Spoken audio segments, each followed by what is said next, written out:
Welcome and thank you for joining me. This is Mike Hamilton from Trade the Easy Way. So we've reached the end of July. We've got the first trading day in August tomorrow. So what's the market going to do? What is the most likely direction of this market?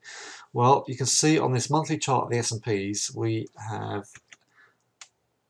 not actually touched the 161 extension.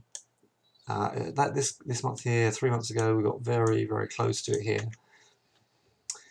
Fibs are taken from the 07 highs and the March 09 reversal bar. So we had 1, 2, 3, A, B, C, D wave. When we did come right down here in the autumn, we touched the 20 MA, we touched the 127 extension, and then proceeded to push back up. So this is a bullish market. There's no sell signal.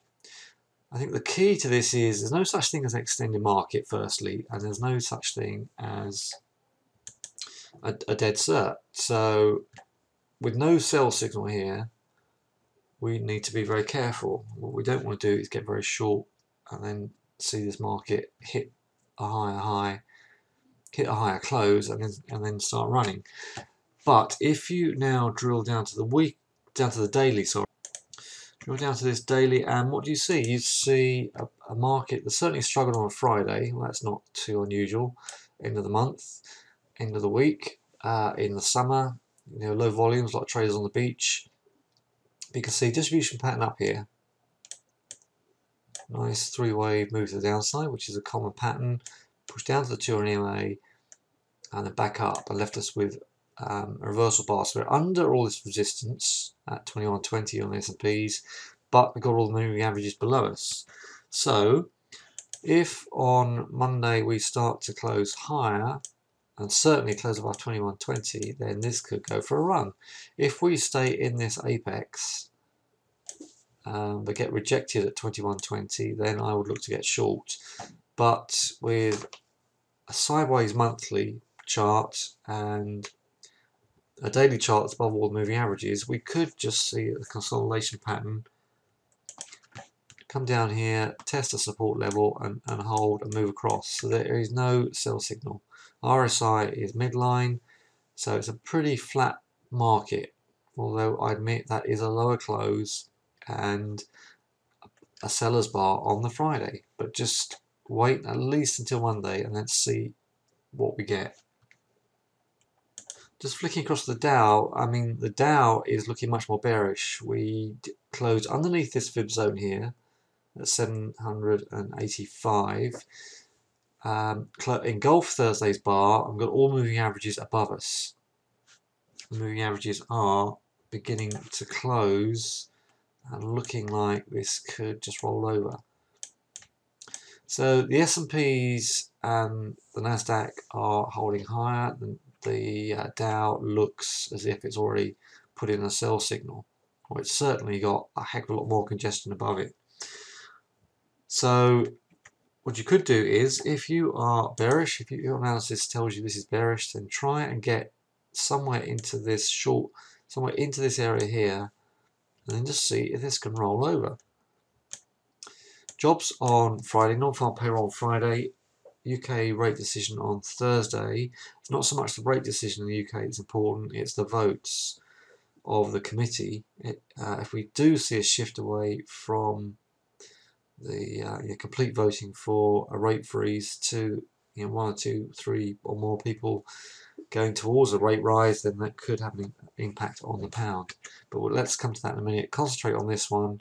But yeah, the Dow is certainly really struggling, and you can see from the monthly charts that we are at major pivot levels.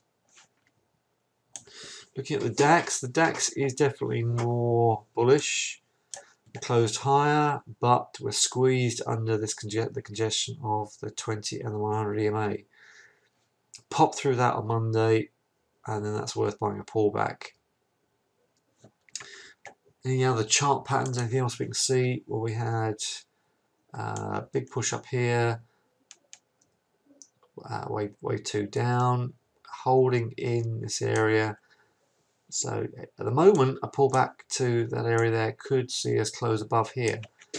So the DAX is contradicting what the US market is showing us.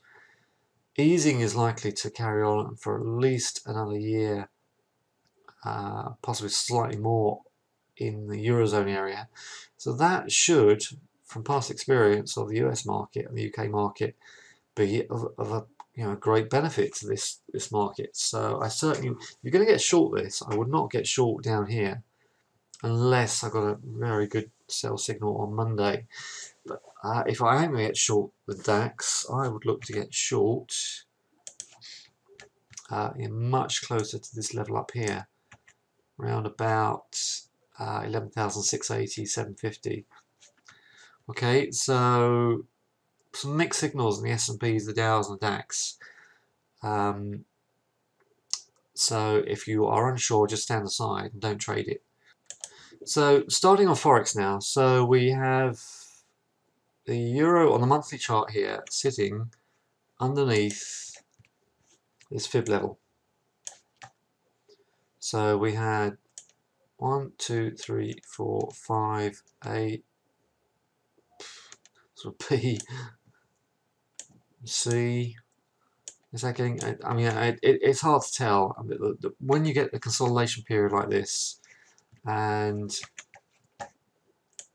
you spend months, and we've had 1, 2,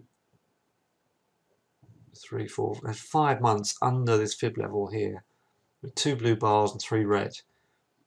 For the case for the bulls, we are inside the previous month.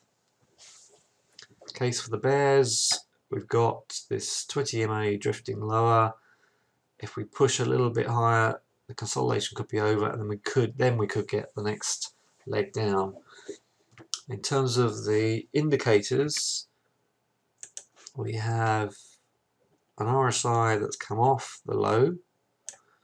We have a MACD that's looking as if it could turn up from a very low oversold position.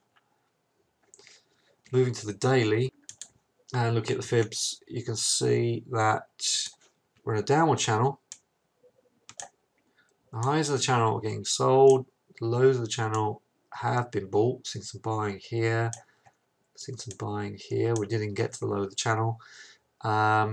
With just about match Thursday's trading. So Thursday, Friday, despite that spike higher, we are flat. What's my feeling? Overall, I think it's just about holding on, but no more than that. Now, there is a decent amount of support here, which we are holding. This is what I call stopping bar, an inverted hammer. So if we close above this level here on Monday, close above 110, 110.50, that looks as if that could hold and push into 113.75. But otherwise, it's a tough call. You know, it's range bound. The highs are selling, the lows are getting bought. It's a tough call. But overall, we are still down in the downtrend. With no real, so it's a 3-wave move, A, B, C, D wave correction. So that's not much help. Bottom line is we are flatlining at the moment with no clear direction. Non-farm payroll on Friday may change that. The pairs I like are the pound pairs. So we have this UK rate decision on Thursday. So I would just look to see if, and this is caught in a range. We did narrowly close above the fib support here, with all moving averages underneath it. What I'd like to do is I'd like to see a dip down in the early part of the week, ideally to an area like 153. We're currently 156.25, and then see if that could get bought. But so a push down to, you can see the hammer here at 155.30. That may be all we're going to get. unless of course this is a distribution pattern. Got all these topping tails up here, and all this selling up here, and we've not closed above that fib level convincingly. If this is going to sell, then this is the kind of area where I expect it to sell because of this drop here. Didn't quite get up there on that drop. We did close above there and quickly got below it again. So it's a tough call. Very tough call. Pound yen. And this looks as if, if you're a bear, you'd be just shorting up here on the pound yen. So distribution pattern up here, topping tails, couldn't close above this level here, or at least we did and quickly closed underneath it. We're sitting on it on Friday. So I would like to see a pullback to that 192, and I would buy 192.